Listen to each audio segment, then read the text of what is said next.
How to clean up matte, satin, powder-coated wheels. Very popular option on most cars. We got a Porsche here. Not very well maintained. They're pretty beat up. So for those of you that have watched this, this is a situation where I'm gonna let the chemical do the work before I go in with a rinse. If these were a little bit, better maintained, I would take a different approach and just rinse it and go into my process. So one of the things I'm gonna do here, and one of the things I wanna kind of tell everybody is, you're not in any way, shape, or form need to switch your process a whole lot when it comes to matte or satin wheels. If you have a good wheel cleaning process, remember you got the lip on these Porsche Low Pros here, so I like to get some chemical in there. But you're not in any way, shape, or form changing your process a whole lot. Obviously, you want to work out of direct sunlight. You don't want to use any kind of heavy acidity type products.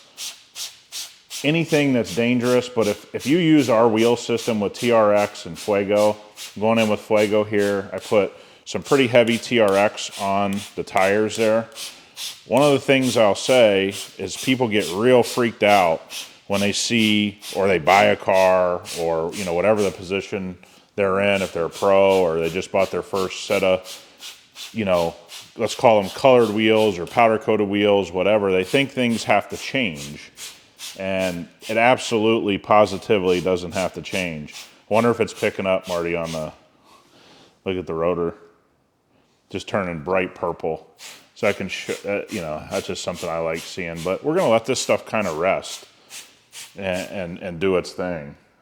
Because one thing I don't want to do on matte wheels, but I don't like to do it on any wheels, is I don't want to have to put excessive pressure, brush the heck out of these. Look, they will get damaged. Right, you will damage these types of wheels, if you don't have a good process. But anybody that's been following us, this is a situation where I am going to go in and I'm going to let the chemicals soak in a little bit. We have a situation where this customer is actually pretty unhappy with the dressing he has on here. So one of the things I'm going to do is give the rubber a pre-scrub here. I'll probably end up scrubbing it again just out of caution. I don't need to. But one of the things, and you can kind of see the browning in a big way here. And, we had to talk to the customer. This is his first Porsche, first car with these types of tires and wheels, basically. And he's like, what's going on, man? I want my tires real high shine. And so he puts high shine on it. You can see some of it has come off. You can see the browning's really bad. So we're gonna put our products on here. He didn't use our products on this.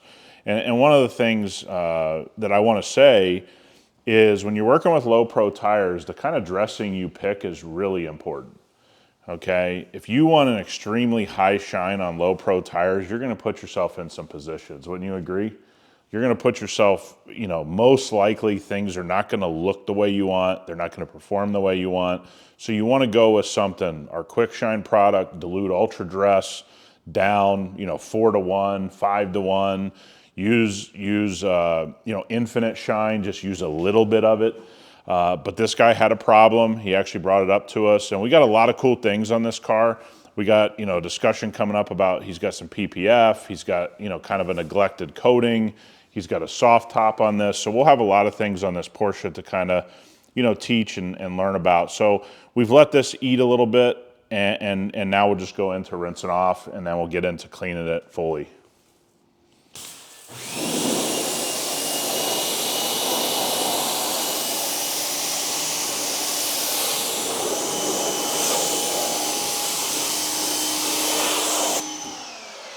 All right, one of the things, everyone will probably notice about me is I always clean tires sitting on the side of the tire.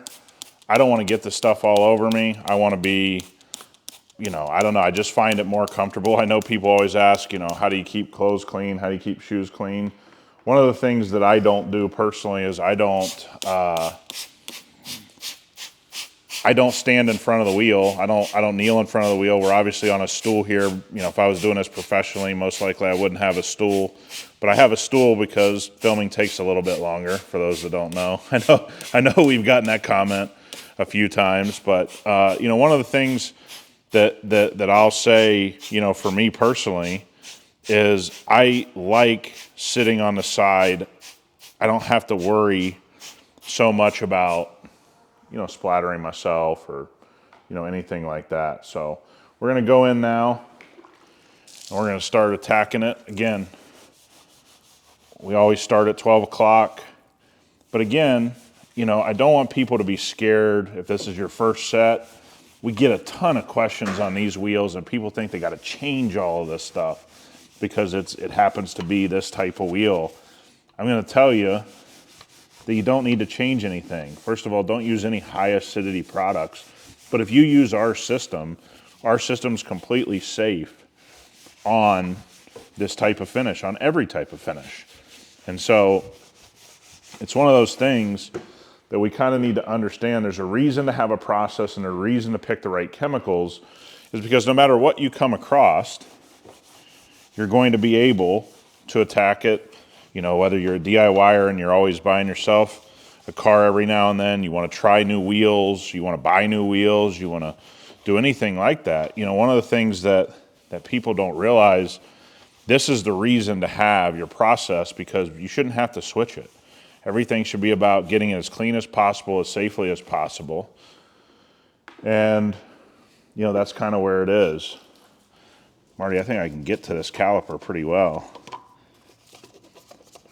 There's nothing worse than having a cool caliper. You've paid to have them painted, or they've come in this case, come from Porsche painted, and you see that they haven't been cared for. Boy, that's just something I hate seeing, and we come across it quite a bit.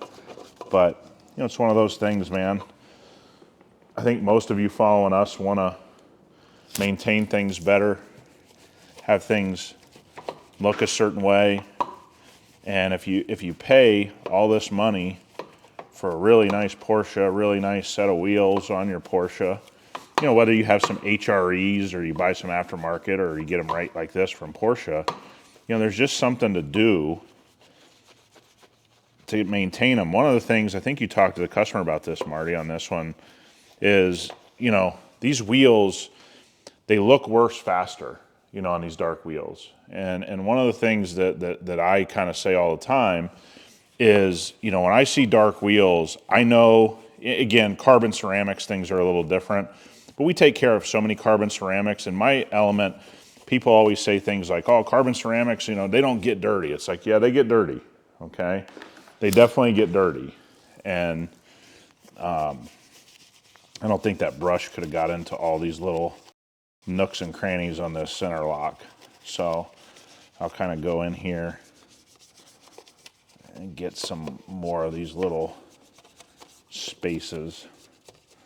And you know, that boar's hair brush, I really do like it, but sometimes you get these kind of like tight areas. It's going to be hard for that brush to get in. Even with the mitt, that would be kind of tough.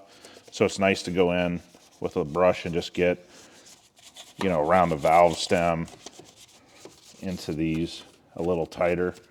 And you'll see with our product, one of the things that we kind of like is, look at how long this kind of sticks on the surface. Okay. I don't know if anybody else struggles with this, but I always lose my brush. Always. Like, I bet 100% with that. And again, we go one tread in the best we can. I don't want to mark up the paint or anything like that, but I'm going to do my best to get as deep in that as I can.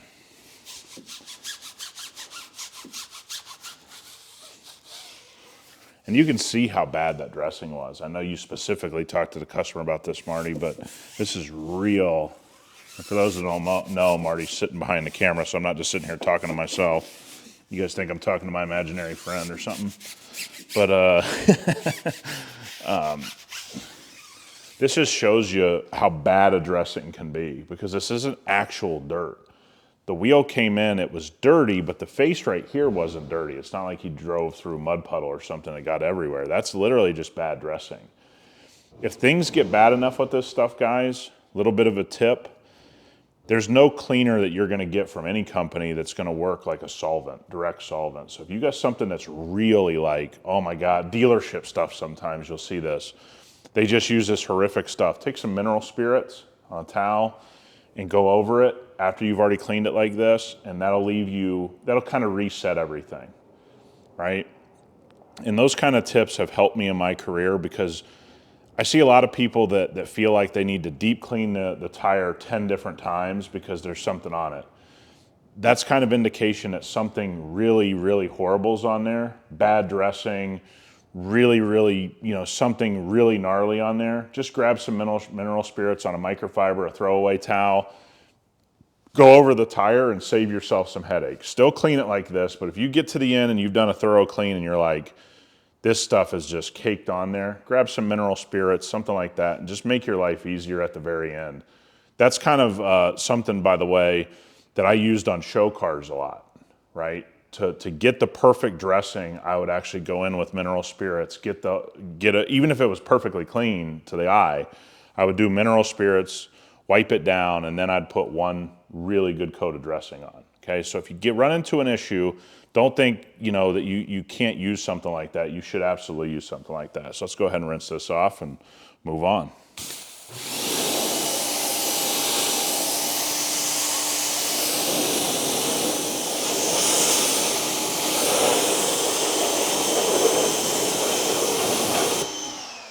So as you can see, we got the wheel clean. This is a decision time, right? What would I do? Well, when I finish this detail, I'm going to come back and I'm going to use spray coat on these wheels. Okay, the reason why is it gives me peace of mind, adds a little bit of protection. We'll probably brighten up this finish a little bit. You could also take something like Slick at the end of your detail and get into all the nooks and crannies if that made you feel better. Obviously, the move on these types of wheels is to coat them right from the time you get them, and then maintain them perfectly. These are a little bit more of a headache if you've never owned them. If you've owned them, you know what I'm talking about. And a headache is, it's hard to keep them looking good. So now you're talking about, guys, my real take on these, if they're getting a lot of miles, you're probably looking at every 7 to 10 days, you're gonna have to go through this.